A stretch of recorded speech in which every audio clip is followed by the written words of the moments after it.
Hi everyone, it's Alex, and today we're gonna talk about the next CD Projekt Red game, The Witcher 4. The first trailer of the game was released on December 12th during the Game Awards ceremony, and in this video we'll cover everything you need to know about the game. We will try to answer every questions. When will the game come out? Where is Geralt? Which is the Witcher 3 canon ending? So let's not waste any more time. Before we start, I will mainly use the trailer in the background, so if you have not seen it yet, I put the link in the description. But I guess you already saw it, otherwise, what are you doing here? So the first thing we see in this trailer is this text. Cinematic trailer pre-rendered in Unreal Engine 5 on an unannounced NVIDIA GeForce RTX GPU. So two things to note. CDPR now works on Unreal Engine 5, and this will be the same for the sequel to Cyberpunk 2077, called for now Project Orion. This will be very useful for the studio for several reasons. Previously, CDPR worked on the Red engine, and having to maintain their own engine is a huge expense. They had to develop an engine alongside the game. This should make it possible to build a game from scratch more quickly than before and reduce the development time for the studio's future games. Another positive aspect is that it will make it easier to recruit new developers because they won't have to learn a new engine. And when or if they move on to other projects, they will have developed skills that are more valuable and widely applicable in the industry. This is better than working on a studio-specific engine, and given the current state of the gaming industry, that's definitely a good thing. So in general, more positive than anything. And even if the Red engine was really impressive in Cyberpunk 2077, many games released on Unreal Engine 5 can prove us that the game should be even more impressive visually, as you can see by the list of games that appear here. So, in the press release by CDPR, we can read that the trailer is using assets and models from the game itself, and it has been created through a close collaboration between CD Projekt Red and Platige Image, who are no strangers to the Witcher universe, having been responsible for intro cinematics in the previous installments of the series. And the last sentence does not surprise me, because it reminds me a lot of the trailer that we got for the launch of The Witcher 3, especially in the fight later in the trailer. And doing some research, I found that indeed they worked on The Witcher 1 intro and outro, The Witcher 2, The Witcher 3 of course, and even Cyberpunk 2077. A collaboration for more than 17 years. The MCU did not even exist. I think it's incredible. Another thing to note is that they're using a brand new NVIDIA card, which confirmed that the game is not coming anytime soon. More on that later. Alright, so in the first minute of the trailer, we can see this girl who is called Mayoni. We learn her name in this video, the official cinematic reveal trailer breakdown. Sebastian Kadamba, the game director of The Witcher 4, explained us a lot of very interesting things in this video. He also gave several interviews that I will mention as we go along, so thank you Sebastian for all these informations. So as he explained to us, we are in the village of Stromford, and it has been confirmed that the village is located in the far north, and as you can see in this map, it's an uncharted area in the old games. Maybe we'll finally be able to explore Kovir. We also see the first glimpse of Ciri's armor, who looks great. It looks very inspired by Geralt's armor in The Witcher 3, and in this intro, the two characters are preparing, but in a different way. Sebastian will explain better. One character is preparing for some kind of a ritual, tradition, clearly a celebration. But the second character is purely preparing for the battle, for the encounter. But for me, the most important thing to note is the sword, which is the same one that Geralt gave her at the end of The Witcher 3. Not any end, The Witcher's one. Cause yeah, you have three endings that change Ciri's path. To make it brief, if you make the worst and most random choices in the game involving Ciri, you get the worst ending where Ciri and Geralt presumably die. Yeah, it's not that great. And you have two other endings with both good and bad sides. So in the first one, Ciri becomes Empress of Nilfgaard.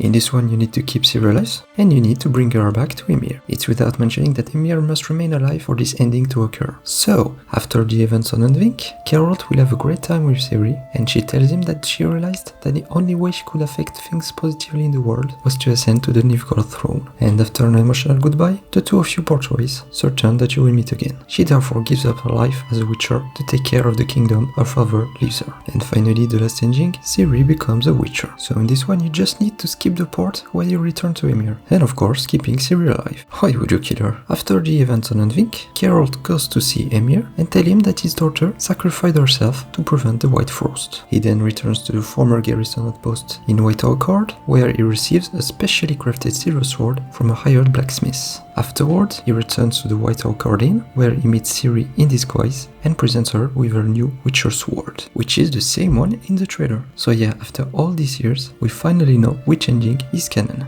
Or do we? Let's introduce two new persons working at CDPR. Ken Maher and Marcin Matilda are the franchise and lore designers of the Witcher universe, and they tell us this in an interview with IGN. So one complication is probably the idea that there is an ending in which Ciri can die in The Witcher 3. Thankfully, that ending, which is one of 3 different fates for Ciri and the outcome of several hidden choices made throughout the game, isn't quite as clear-cut as it may seem. There are hints in that ending that highlight the fact that she probably does not die, and so regardless of the events you personally witnessed at the end of your own Witcher 3 playthrough, the sequel will not break any canon, or even offend any canon. So yeah, based on this quote, we can't really conclude that The Witcher's ending is really canon. Ciri could have gone on the Nilfgaard throne and decided later that she would much prefer the life of a Witcher. In The Witcher 3, you can keep the choices that you made during The Witcher 2 and import your save file to your game. Or you could just answer the questions to more Rand Voris and it simulates his choices. It has some consequences to the game, and I think CDPR could do the same for The Witcher 4. I mean, it's a tradition for Witcher games. Even The Witcher 2 had some repercussions from The Witcher 1 if you imported your save.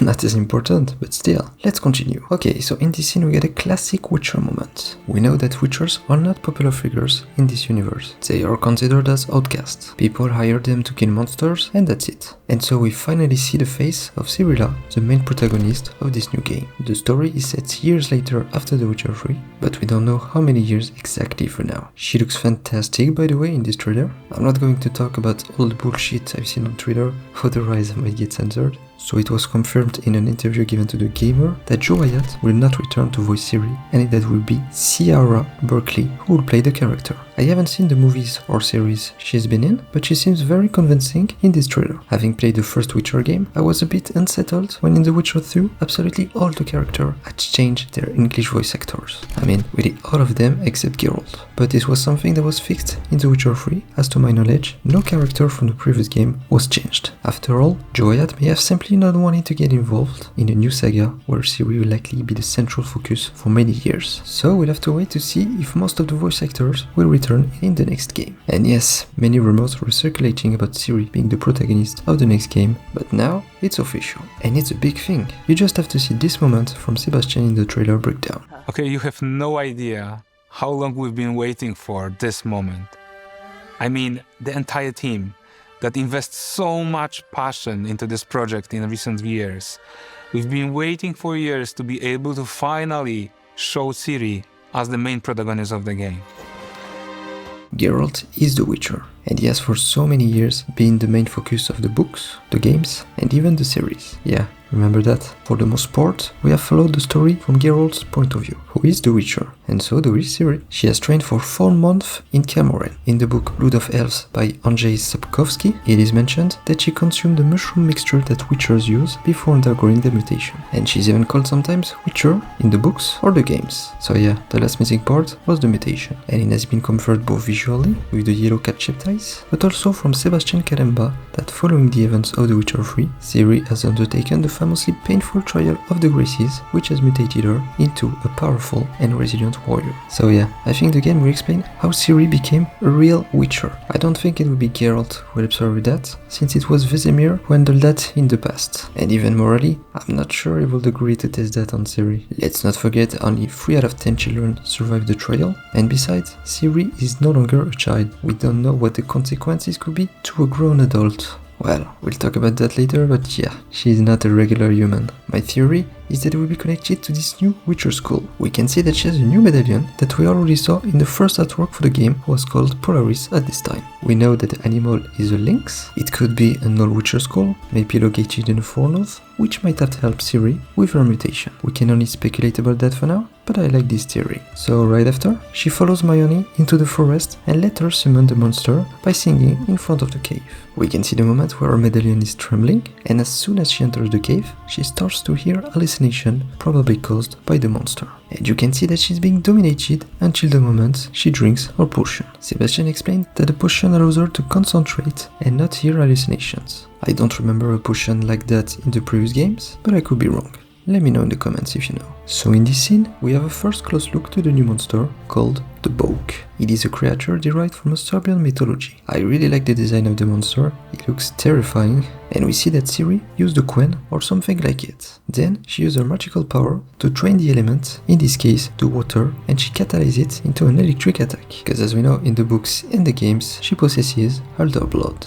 To make it simple, the Elder Blood, also known as N-I-Care, give its carrier incredible powers, like the ability to teleport through time and space, or even practice divination. The Elder Blood gene, also called Lara's gene, is carried by all the sources who are descendants of Lara Doren. And that's how, for example, she's capable to drain the water in this scene. It's also important to remember that Ciri was trained by Yennefer to use her magical powers. She helped her about the complexities of her magic because her power is so strong that it's difficult to control. We played with her in The Witcher 3 and we already saw how much powerful she was. Imagine that with that extra mutation. However, we don't see her use her teleportation powers in the trailer. Could it be related to the fact that she doesn't want to use her powers to raise suspicion? We can imagine that Emir would still be searching for his daughter, maybe someone who is still interested in the Elder Blood, but I would feel repetitive. She also may have lost his powers with the mutation, but I don't believe in that idea. We know that Geralt used signs, which is a less powerful and simplified type of magic. The advantage of the signs is that they are quick to use in combat. Ciri should be using more powerful signs because she's a source after all. The possibilities are endless. The soundtrack of this trailer is produced by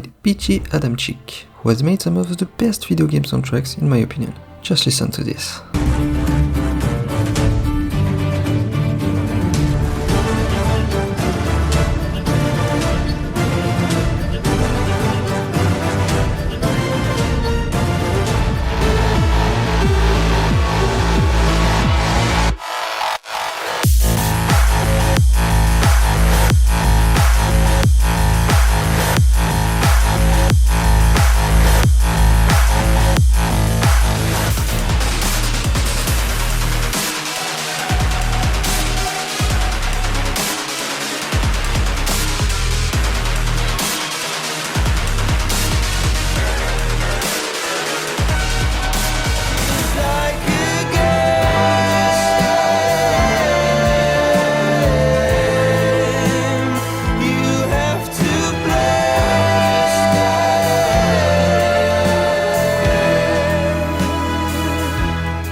The song No Gods Only Monster is available on all platforms, so go listen to this banger. He will probably compose new music for the game, and I think he's not the only one returning for the soundtrack. So yeah, coming back to the trailer, we see a lot of interesting things in this fight. She uses a chain and infuses it with fire to slay the beast. First of all, this is a reference to the first Witcher 1 trailer and introduction to the game when Geralt used the chain against the Striga. We never had the opportunity to fight with a chain in old Witcher games, but the developers told us that it would be a usable tool for Ciri in combat. Maybe it would be like the mono wire that was in Cyberpunk 2077? Let's talk a bit about the evolution of gameplay with this quote from the IGN interview. We are giving more tools for player disposal to be able to not only play and go with the consequences narratively, but also gameplay-wise. We want to give players more opportunities to be able to feel that they defined their experience. If you recently played The Witcher 3, you might feel that the gameplay is a bit stiff, although personally, it doesn't bother me. I have 85 hours on The Witcher 1, but CDPR has greatly improved this aspect with Cyberpunk 2077. That's why I'm very confident about the improvement of the gameplay. We also know that the map will be about the same size as The Witcher 3, which is a great thing. So at the end of the trailer, we can see that in a Witcher tradition, the villager succumbs to fear and sacrifices Mikolai. Ciri is not able to save her, or at least that's what we thought. As we have already talked about, CD Projekt Red games always involves choices and consequences, and The Witcher 4 will not deviate from this rule because you'll be able to save Mikolai. We'll have to see what repercussions this will bring, as the notion of the lesser evil is always a big part of this universe. Neutrality will not define Ciri. We know that Geralt's mantra was to be professional, not to take part in a conflict, even though sometimes you literally influence wars and choose the future emperor of a kingdom. Yeah, neutral. I think Ciri won't be like that at all. She'll want to get involved everywhere, even if it means having to make some tough choices. And I think CDPR is gonna torture us with that again. We also know that mutations reduce emotions. Maybe we'll see a less impulsive Ciri, but I think the most interesting thing here is that she's really passionate about being a Witcher. Many Witchers are forced into this life from childhood. Remember Lambert and all his struggles. Ciri chose this path to become a witcher. She underwent the trial of the Graces willingly, and maybe over time she'll change her mind, but it will be very interesting to see how you can influence Ciri's behavior. We also need to talk about this. Time for a new saga. See you on the path. Yes, you heard it well, it's the voice of Doc Cockle, aka Geralt of Rivia. This one is intriguing because it's only on the Game Awards Live that you can find this line. In the trailer released on CDPR's channel, we don't hear Doc's voice at the end. But let me reassure you right away, Geralt will definitely be back. Kian Maher confirmed that in the IGN interview. Geralt will appear in the game, but we don't want to spoil his role precisely. You'll have to wait to learn more for now. And I'm not taking too much of a risk by saying that Doc Cockle will also be back, since he recently signed an NDA to not talk about the game. So yeah, it makes sense that he will be present for this new saga. The books are canon to the games, but not the other way around. Essentially, the games are a continuation imagined by CDPR from the books of Andrzej Sapkowski. In 2013, so 2 years before the launch of The Witcher 3, he released Season of Storms. This book takes place during the early years of Geralt. What matters here is the epilogue, set in 1373, so 101 years after The Witcher 3. It is suggested that Geralt is still active. In that epilogue there is a certain white-haired witcher hunting a monster who remains unnamed. If the writers of the next game took this book into account, then of course he will remain alive for a long time. And where in some adaptations studios may show a certain disregard for the original work, CDPR has a good relationship with Andrzej Sapkowski. We can see in this article with Eurogamer that he is even invited to the Polish studio to see what they are working on. So I'm sure the writers will try to weave their story into Season of Storms in the best way possible. Gwent is also returning. We don't know whether it will be more inspired by the 2017 The Witcher card game, or if it will keep a more classic version of The Witcher 3. My prediction is that it will be a mix of the two, but we'll have to wait for more information. When is the game coming out? So first thing, no, the game will not be released soon. Sorry. Let's remake a little bit of history with the two last big games of CDPR. The Witcher 3 was announced the 5th February 2013. We then got the first gameplay trailer 4 months later, and the game released on 19 May 2015. So 2 years after the announce of the title. For Cyberpunk 2077, it's a bit more complicated, in a lot of ways. The game was first announced the 19 October 2012. Yes, before The Witcher 3. We even got a teaser trailer a month before The Witcher 3 was revealed, on January 2013. But the real first trailer for the game was shown during the E3 2018 on June, and 2 months later we got 48 minutes of gameplay. And yeah, it's really strange to see how much the game has evolved since. Finally, we got this iconic trailer the year later. Wake the fuck up, samurai. We have a city to burn.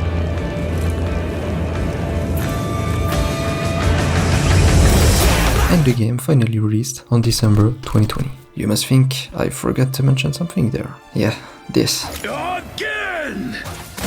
Again! The game was delayed 3 times, and the release was chaotic to say the least. But we all know the story, and 4 years later, the game seems to be in the best state. Let's not forget that even The Witcher 3 had its delays issue. The game was initially scheduled for later 2014 and finally released almost 1 year later. So CDPR can't make the same mistakes for The Witcher 4, and they know that. 1 month ago, the CD Projekt Joint CEO Michał Nowakowski gave an interview for Eurogamer, and he said this: the studio learned a lot of good practice from that experience, so announce the date when you're really sure of it. And now I think we have much better tools to be sure of that date, which we, on a smaller scale, proved to ourselves with Phantom Liberty. While that campaign lasted around 6 months, given it was only an expansion for a new game, we would still expect a slightly longer, but not 2-year, lasting campaign. So yes, CDPR learned from his lessons. They won't reveal the date before they 100% know that the game will be released at this time. And that's a good thing. We need to let them cook, take their time, and craft us the game that we all love. The wait between the announcement of the date and its release would be about a year. The launch of Phantom Liberty was a real success, and I think they would continue on this path with The Witcher 4. The game entered pre-production in early 2022 and production the 26th November 2024. So, if I had to make a prediction, we won't get a date announcement before 2026, and the game should be released in 2027 or even 2028. However, as we have seen with this trailer, CDPR shouldn't leave us without updates during all this time. I want to stress, it doesn't mean we would not tease or drop some cool assets before the full reveal. That would involve aspects such as having some video assets or something to whet the appetite of the fans, not even to create the hype so much as to simply get the early conversations flowing. And that's what we did today. So yeah, that was a lot of talking. Before you go, don't forget to like and subscribe for more videos regarding The Witcher 4. This is the first one I'm doing, so be indulgent with me. I hope you enjoyed it. Don't hesitate to make some comments, I will gladly respond to it. Have a great day and see you on the next one.